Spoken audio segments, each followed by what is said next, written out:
उस जमाने में हिंदुस्तान के लोगों का डर निकल गया था जेल जाने से। भारत के लोग डरना बंद कर दिए, जेल जाएंगे चले जाएंगे, टैक्स नहीं देंगे अंग्रेजों,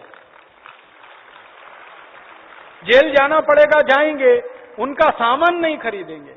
किसानों ने टैक्स देना बंद कर दिया, जो लगान लगता था ना 90% वो बंद कर दिया। व्यापारियों ने टैक्स देना बंद कर दिया और व्यापारियों ने अंग्रेजों का माल बेचना बंद कर दिया, ग्राहकों ने खरीदना बंद कर दिया। तो सब तरफ से मार पड़ी कि नहीं अंग्रेजों पर। और उसी समय क्या हुआ, उसी समय 1914 में प्रथम विश्व युद्ध हो गया, तो अंग्रेजों को और मार पड़ी। उस विश्व युद्ध में उनका बहुत खर्चा हुआ, इधर से आमदनी कम हो गई, उधर युद्ध का खर्चा बढ़ गया, तो इंग्लैंड कर्जदार देश हो गया। तो फिर धीरे धीरे कमजोरी बढ़ती गई। फिर हिंदुस्तान में क्या हुआ, लोकमान्य तिलक की मृत्यु हो गई क्योंकि उनको बीमारी हो गई। उस जमाने में लोकमान्य तिलक गांव गांव जाके भाषण दिया करते थे, तो भाषण देने के लिए माइक नहीं होता था, अकेले गला फाड़ फाड़ के बोलना पड़ता था।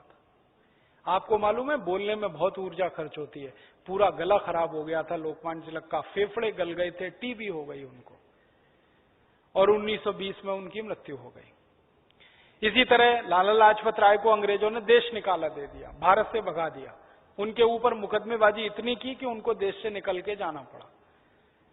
लेकिन भगवान ने फिर क्या किया, लोकमान्य तिलक, लाला लाजपत राय, विपिन चंद्र पाल का जो लीडरशिप था ये टूट गया। उसी समय गांधी जी आ गए, और ये जो इनके कार्यकर्ता थे 1,24,00,000, गांधी जी ने इन्हीं कार्यकर्ताओं को अपने साथ लिया और उससे भी बड़ा स्वदेशी आंदोलन शुरू कर दिया। गांधी जी ने एक कदम आगे बढ़ के क्या किया कि हम विदेशी कपड़े की तो होली जलाएंगे, खुद अपने हाथ से चरखा काटकर सूती खादी कपड़ा बनाएंगे और वही पहनेंगे।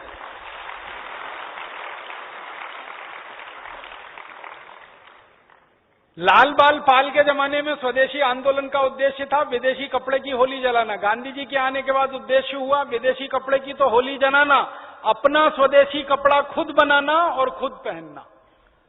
तो गांव गांव गांधी जी ने चरखा चलवाया और लाखों कार्यकर्ता उसमें जुड़ गए चरखा चलाने में। खादी बनना शुरू हुई, तो लोगों ने अंग्रेजी कपड़ा छोड़कर खादी खरीदना शुरू किया और अंग्रेजों को फिर पैसा मिलना बंद हुआ।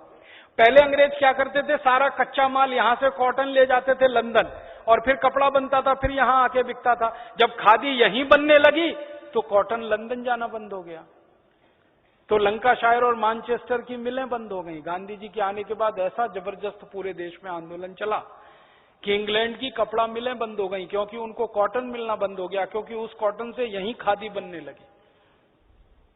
फिर गांधी जी के प्रभाव में कुछ लोग आए। एक बड़े नेता थे इस देश में, सॉरी नेता नहीं, उद्योगपति, जमशेदजी टाटा, उनकी गांधी जी से मुलाकात हो गई। तो गांधी जी ने उनको समझाया कि आपके पास पैसा है, पूंजी है।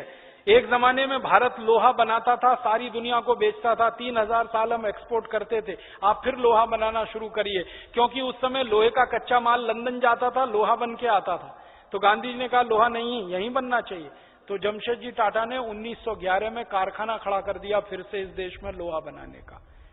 आपको मालूम है जमशेदपुर झारखंड में, ये उसी 1911 में खड़ा किया है। स्वदेशी आंदोलन की ताकत पर खड़ा हुआ ये पूरा जमशेदपुर।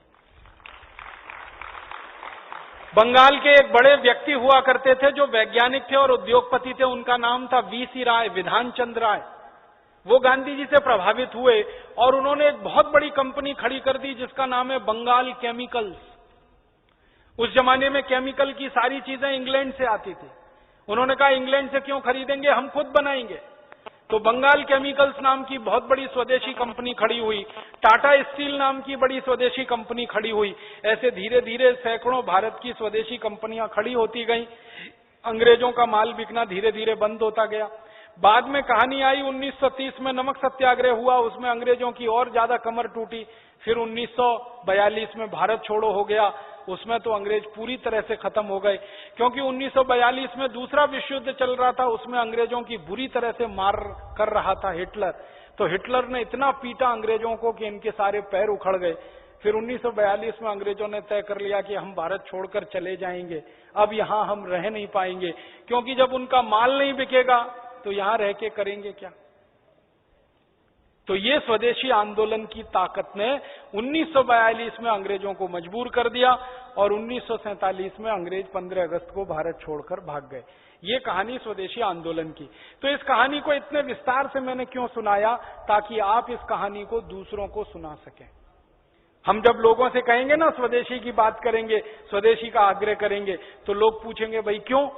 तो उनसे कहो कि ये स्वदेशी आंदोलन हमारी आजादी का आधार है, हमारी स्वतंत्रता का आधार है, हमारे क्रांतिकारियों का बीज मंत्र है। इसी स्वदेशी की ताकत पर हमने देश की आजादी पाई है, इसलिए स्वदेशी का आग्रह हमारे जीवन में होगा।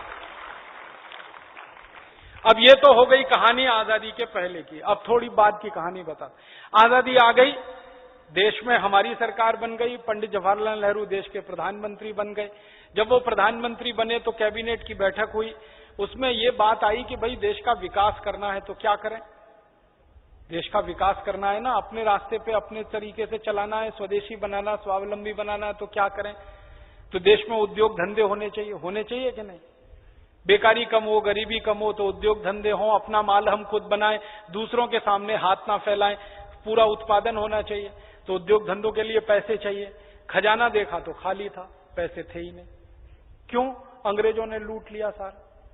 और जो थोड़ा बच गया था पैसा, वो पाकिस्तान के बंटवारे में देना पड़ा। आपको मालूम है 55 करोड़ रुपया थोड़ा बच गया था हमारे पास, वो पाकिस्तान का बंटवारा हुआ तो अंग्रेजों ने ऐसा समझौता करवाया कि वो 55 करोड़ पाकिस्तान को देना पड़ा, तो अपने खजाने में कुछ था नहीं। अब सरकार के सामने समस्या क्या आई कि उद्योग लगाना है, व्यापार करना है, पैसे हैं नहीं, तो क्या करें? तो कहीं से पैसे लाओ। तो वहां फिर एक दूसरी गलती हुई। दूसरी गलती क्या हुई कि अगर पैसे नहीं है और पैसे लाने हैं तो रास्ता ये अपनाना चाहिए कि पैसे अपने यहां पैदा करो, पूंजी का उत्पादन करो। पूंजी का उत्पादन कहां होता है? खेती से।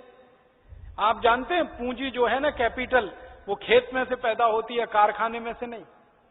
वो कैसे होती है? हम खेत में एक बीज डालते हैं गेहूं का, तो उसका बाल बनता है ना, पौधा बनता है, पक जाता है, फिर काटते हैं तो कितने गेहूं के दाने निकलते हैं? 60, 70, 80 इतने ही निकलते हैं ना। एक दाना डाला 60 पैदा हो गए, एक दाना डाला 70 हो गए, एक दाना डाला 80 हो गए। तो दाना तो हमने एक डाला और पैदा हो गए 80 दाने, तो जो 79 दाने ज्यादा हुए वो पूंजी बन गई हमारी। खर्चा किया एक दाने का, पैदा हो गए 80 दाने।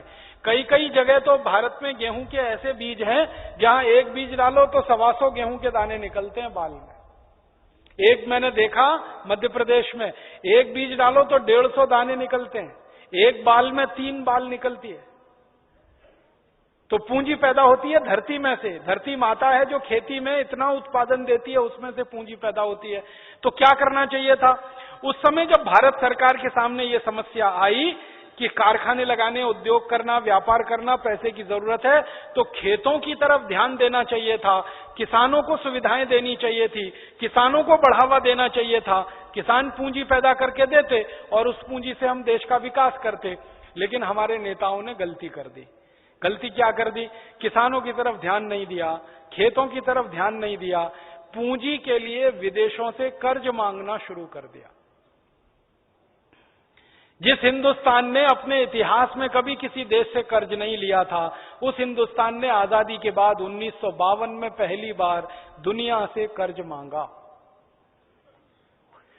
आपको यह सुनकर बहुत दुख होगा कि 1947 तक हम दुनिया में ऐसे देश थे जिसके ऊपर कर्जे का 1 रुपया नहीं था। फिर 1952 में हमारी सरकार ने विदेशी कर्ज लेना शुरू कर दिया। कर्ज लेना शुरू कर दिया तो कर्ज देने वालों ने अपनी शर्तें हमारे ऊपर लगाना शुरू कर दिया। आप किसी से भी कर्ज लेंगे तो फोकट में तो नहीं देगा वो। आप बैंक से कर्ज मांगने जाते हैं ना, तो बैंक अपनी शर्त बताता है कि नहीं? ऐसे ही हमने विश्व बैंक से कर्ज मांगा, विश्व बैंक ने अपनी शर्त बताना शुरू किया। और उनकी शर्तें क्या थी? उनकी शर्तें ये थी कि जिस मुद्रा में भारत हमसे कर्ज लेगा उसकी कीमत बढ़नी चाहिए। मतलब भारत कर्ज लेगा अगर डॉलर में, तो डॉलर की कीमत बढ़नी चाहिए। भारत कर्ज लेगा अगर स्टर्लिंग पाउंड में, तो स्टर्लिंग पाउंड की कीमत बढ़नी चाहिए। भारत अगर कर्ज लेगा फ्रेंच में, फ्रैंक में, फ्रांस की करेंसी फ्रैंक, तो उसकी कीमत, तो जो भी विदेशी मुद्राओं में हमने कर्ज लेना शुरू किया, उन मुद्राओं की कीमत बढ़ती गई और उस कीमत को बढ़ाने के लिए